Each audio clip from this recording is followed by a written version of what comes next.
Hey everybody, Gary here with Guitar Tricks, and in this video I want to share with you a really cool hammer-on pull-off trick that works great in the pentatonic scale. Before we get into the lesson, please go ahead and click subscribe so that you get all of the latest and greatest content from Guitar Tricks, and if you want to be notified of any new lesson, be sure to also tap the bell.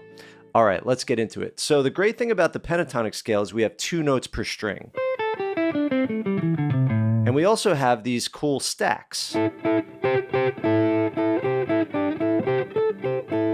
Now, what that allows us to do is something like this. So what I'm doing there is I'm just barring one of these stacks across 2 strings. And then in this case, 3 frets up, I have another stack. And I could alternate between hammer on and pull off on one string, and then hammer on pull off on the next string. So if I do that together,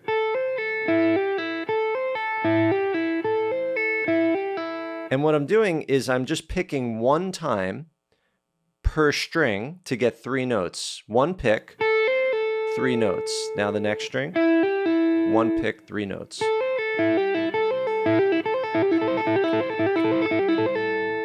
Right? And we could do that in different sorts of rhythms. So if I put the loop on, I can do it really slow. I can do it a little faster. And even faster. Right? So it's one of those it's like a parlor trick, right? Like it sounds really fancy, but my right hand is actually just do, do, do, do, do, do. It's my left hand that's doing that thing, right? Now, that's in the first pattern. Second pattern, I have this nice little one. Probably even easier because I don't need my pinky.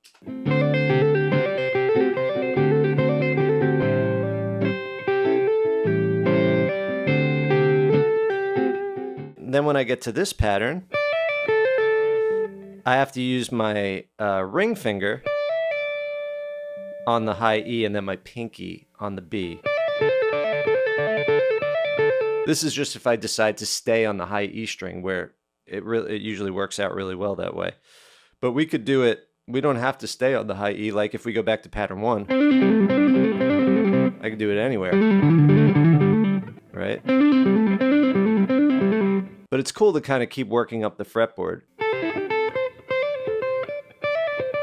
Now when I get here, it's a little more difficult because there's this pattern and this one. They're displaced. So here I don't get to bar. I have to go index finger, middle finger, and then. So there I wouldn't necessarily do it. But then back to pattern 5. That's great. So if I go through all the 5 patterns, starting on 1, I've got.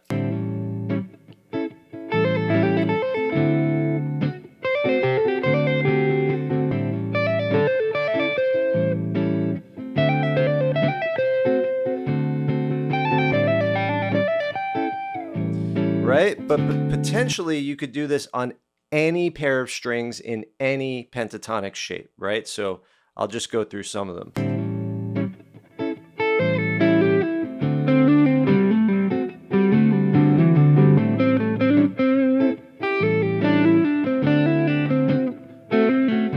Here.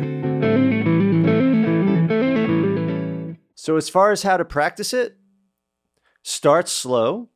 Take one of the pentatonic scales you're already really comfortable with, probably this main pattern, and practice the 2 strings where you use your pinky, and then practice 2 strings where you use your ring finger. Right? And what you're aiming for, I would stay on 1 string first and just try to get that. You want to just keep soft fingers. You want to land with the hammer right on the bony tip, right? Right? And then when you pull off, you're kind of slightly pulling down and out. That's going to give, it's almost like you're picking with the skin of your finger. Right? Because if I come straight up, I can't maintain the tone, right? So straight up doesn't work, but like a tiny little down and out really gives you a lot more volume. Right, so this is down and out. You might not even visibly be able to tell. And this is just straight up. Right, they almost look the same. That's down and out. And this is straight up. So there's got to be a little bit of that down and out. Once you get it on one string, you want to do the hammer, then pull, and then go to the next string. Notice how my index finger doesn't move.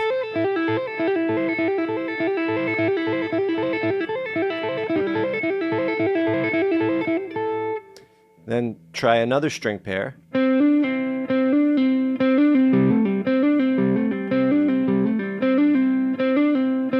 Remember, one pick, 3 notes.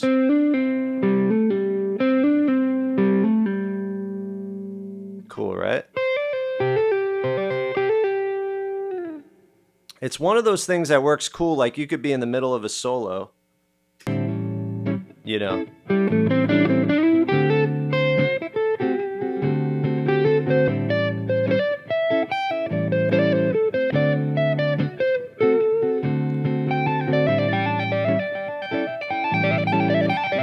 You know, and then you go into something like that, and if you do it too much, it's going to sound like you have no creativity and no ideas, and you're just playing riffs that sound impressive. But if you put it in the right spot, it's cool. And repetition is something that grabs a listener. They're like, okay, I heard that. Oh, I like that. Oh, good. Keep going with that, right? So once in a while, I like to throw it in as a nice crescendo. But even when I'm not doing it as a crescendo, I like to just, you know, throw it in just one time, you know, like I just went, or, right, something like that. I just like, you know. Once you get it under your fingers, it'll just kind of come out in your vocabulary, and you could practice it very intentionally. Like, okay, I'm just going to throw it in here just once. Okay, and I'm just going to add it to the end of a phrase, add it to the beginning of a phrase. And now I'm just going to go to town with it and make it like a cool effect. All right, everybody, I hope you enjoyed that lesson. If you want to learn more about playing guitar, head over to guitartricks.com. There's sequential courses. There's a library of awesome, high-quality song lessons with downloadable tab and jam tracks. Happy playing, and I'll see you in the next lesson.